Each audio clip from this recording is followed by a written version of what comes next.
All right, hey, what's up, everybody? Gonna do the NBA games for today, and then if you stay for the end of the video or skip ahead, I'm just gonna attach my NHL and college basketball models to it. This one, I was gonna try to do separate ones, but I've been fighting with my AI friend all morning with just doing this video, so might end up just going live at some point. Seems like it might be easier, but let's get into these games. All right, we'll go through yesterday's games real quick before we get started on today's. Yesterday, the model was correct on six of the spreads. The Indy Philly game depends on when you would have got it. They won by 9. Model predicted 11. It was between 5.5 and 10. Missed on the Cleveland spread. It thought they would cover with Garland out. Like I said yesterday, I was pretty sure Oklahoma City would probably cover it. On the totals, we had three games that were between, and depending on when you would have got it, it could have been the over, could have been the under. Um, Four of the others were correct the entire time, and then two of the games were wrong the entire time. So we'll go ahead and we'll get into today's games. The first game is going to be San Antonio at Houston. Looks like the market's got Houston favored. It's been between 5.5 and 3.5, and the total's been between 220 and a half and 226 and a half. I'm not sure exactly where it's at right now. It's been all week that's been trending down on Houston's score. San Antonio score has kind of bounced around throughout the week.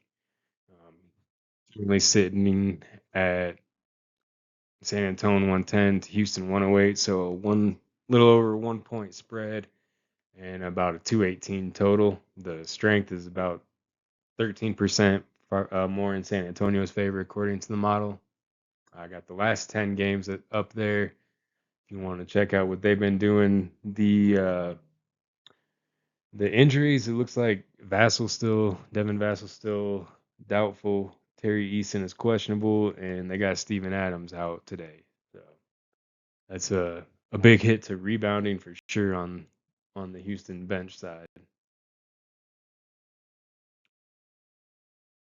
So the next game we're going to get into is going to be Phoenix at Philly. The market has been between 1.5 on each side, and the total's been around that 224 mark.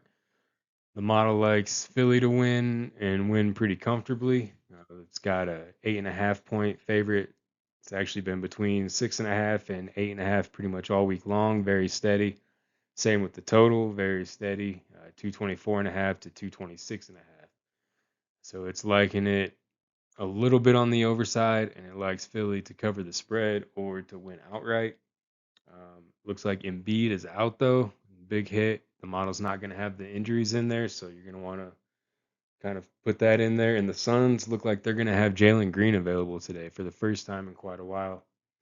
So not sure how his shot's going to be going down. Normally he can hit a lot of threes, but it's been a while since he's played. And then Paul George is also questionable. So if Embiid and George both don't play, with Maxi Edgecombe, I mean they still have some players that can play, but that's going to be pretty tough. I definitely don't think they'll win by 8. It could be close if they don't play. I think I'd probably go on the Phoenix side though in this game. Right now we got the Lakers and Denver. The model likes Denver to win 118 to 112. The market has kind of fluctuated from Denver and at 1 and LA to 2.5 points favorites. The total's only gone from 228 and a half, 229 and a half, so 1 point there.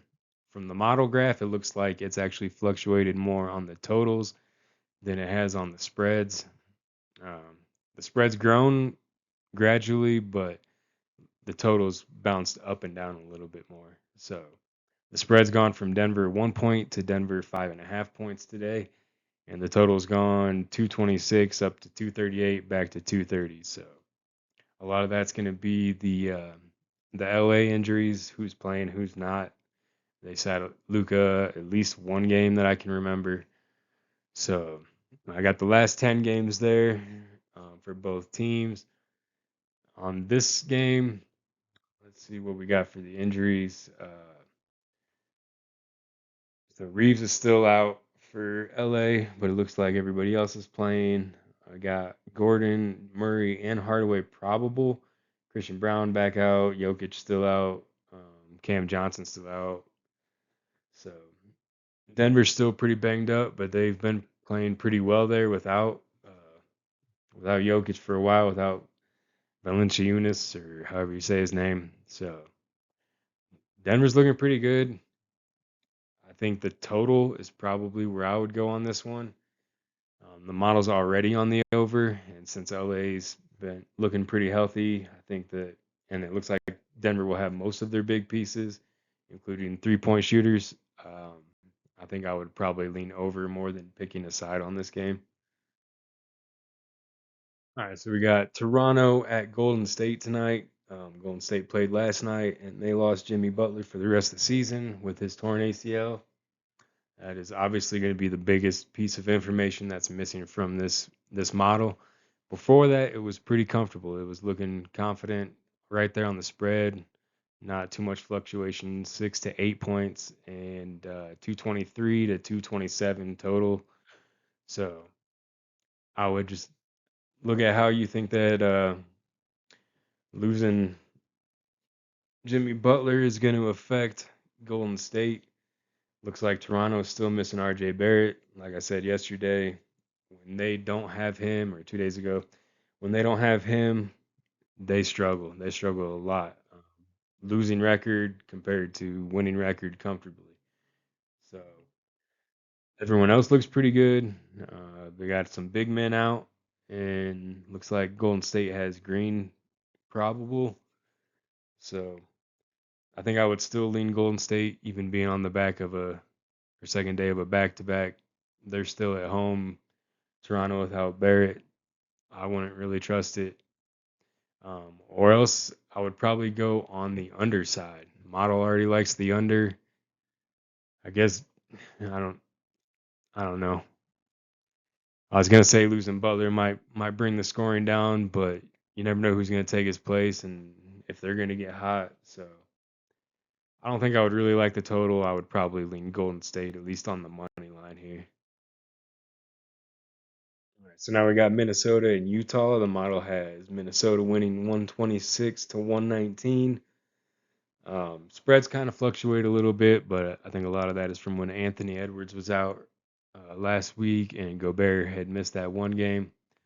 So the spread's been 10.5 to 11.5 in the market, 244 to 245.5. The model has Minnesota not covering the spread. It has them at 6.5, and it has the total at 245. Biggest information here, I think, would be that Utah is getting Lauri Markkanen back today, possibly. He's questionable, so I would wait to see who's actually going to play. Naz Reid's questionable for Minnesota. If Reid doesn't play, excuse me, and Markkanen does play,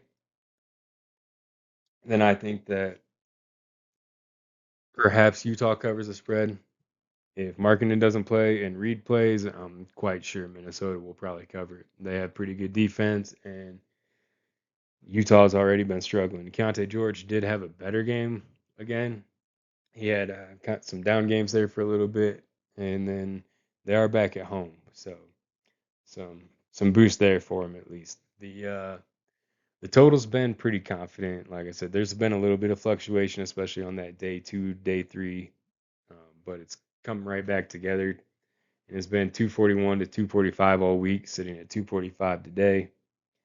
The spread shrunk, came back, like I said. So I think the injury information is what you're looking for here on if you want to take it on Minnesota to actually cover or not. Maybe just buy it down. If you're trying to go early, I would still take Minnesota. I would just take them down a few points. Then we have Miami and Sacramento tonight. Heroes out again, but everyone else looks like they're going. This one, since Sacramento got hot and Miami was cold for a little bit, I'm surprised that it ever dipped down below for them. I would expect them to win this game. Um, I would honestly probably expect them to cover the spread, but it's going to depend on Sacramento shooters. If Levine gets hot and DeRozan can actually shoot, he was missing a lot of his baskets last game, and that's why they ended up losing. They couldn't stick up with or stay with Portland, so But I mean, you got Mitchell, Powell, Wiggins, Bam, all of them are playing for Miami. So I think Sacramento probably will score a little bit less, and Miami will probably score a little bit more. Maybe they both score a little bit more. I don't know. That total is actually pretty far off on the model. It's saying 221 versus the market is 236. Uh, so not a game I would necessarily trust. If I had to put a personal lean on this, I would put it towards Miami. I would not be going with the model. All right, so we got the Clippers playing at the Bulls today. The market like Chicago 1.5. It went to 3.5, and the total. Actually, I think it started at 227.5 because right now it's at 225.5. So it's dropped even since I got the information. Um, it started on the Clippers. Actually, it was a push early in the week. There was no favorite, same score. Went to Clippers heavy, 6.5 points, back to Chicago, flipped slightly to the Clippers, and now it's back on Chicago by 1.5. So I think the biggest thing is the injuries in this game. The the Bulls have been without Giddy. He's questionable today. Obviously, that'll be a big boost for them. And then it was probably around the day 4 when maybe even day 3 when the Clippers lost Leonard. He looks like he's out again today. So if Giddy doesn't play, I do agree with the model on the underside here. Um, if he does play, I'm not sure if I would want to take a total, but I would lean more for the Chicago to cover the spread. I think the Clippers will definitely put up a fight. Um, Even without Leonard, they still have a good team there. Zubac and Harden, they can pick and roll, and Harden can hit threes. If Chris Dunn can get hot, or John Collins can start putting up points, he can help out on the boards too. So they got players. It could stay close, but if Giddy plays, I would probably lean on the spread. If he doesn't play, I would probably lean on the under as my favorite picks. Like I said, I'm gonna put the NHL college basketball picks on here too. Um, I was gonna try to do a video, but it was just taking way too long just for the basketball one. So I will attach these files also into the description so you can download them if you want to as an Excel file. It's a CSV, or you can just stop the video here, check them out. Um, this is the same movement that you'll see in the slides that I've had. It has the matchup, it has the models pick. It may not be the model pick may not agree with the day 7 pick. That's going to depend on how much they've been picked to win by all week and how many times they've been picked to win all week. So that may differ a little bit. In the brackets, you'll see the scores. So like day 1, Minnesota was predicted to win 3.3 to 2.6. Day 2, they were predicted to win 3.3, 2.5. If you look inside the parentheses, that number, 50% means that the model has no idea. It does not pick a winner. It'll have someone there. Let me see if I can find a 50 real quick. Day 6, New York. It says New York Rangers 3.2, 3.2, 50. So it has a team there, but it's really not picking anyone. That is a 50-50 game. The more that it goes towards 100, then it'll be picking the home team to win. The more it goes towards 0, it'll be picking the away team to win with more confidence. I do have it ranked from highest confidence to lowest confidence. So it likes Minnesota best with Edmonton. Both of them are at 89 confidence. What you're looking at there is the lean percentage is a little higher for Minnesota. So it's leaning a little hard towards Minnesota, but it also has a little higher volatility. So there's a little bit more of a swing in the score throughout the week. So that's how you read this. But yeah, this one is going to be NHL. So if you want to look just at the model, it's Minnesota, Edmonton, Columbus, Winnipeg, the Kings, Los Angeles, Nashville, San Jose, and Boston. And if you want to look at just today's, the ones that are going to be different, um, looks like I said, the New York one is actually 50-50, but it flipped to the Rangers from LA, or at least went to 50-50 from LA. And then Boston. The model's still picking Boston, but by day 7, it's actually on Dallas at 3.2 to 3.1. So the next ones are going to be college basketball. But I have 2 slides of college basketball. This is the first one. I'm not sure what exactly does it, but sometimes games don't pop in until later in the week. So there's only 2 days of predictions for the Morgan State game, which I'm not even sure you'd be able to get that one. And then 3 for Colorado and Air Force. On some of these games, you may notice on the last day that it's going to have a bigger jump in score than throughout the week. A lot of times that is going to be based on just getting the lines from Vegas. They're not available earlier in the week, so that's more of a model score.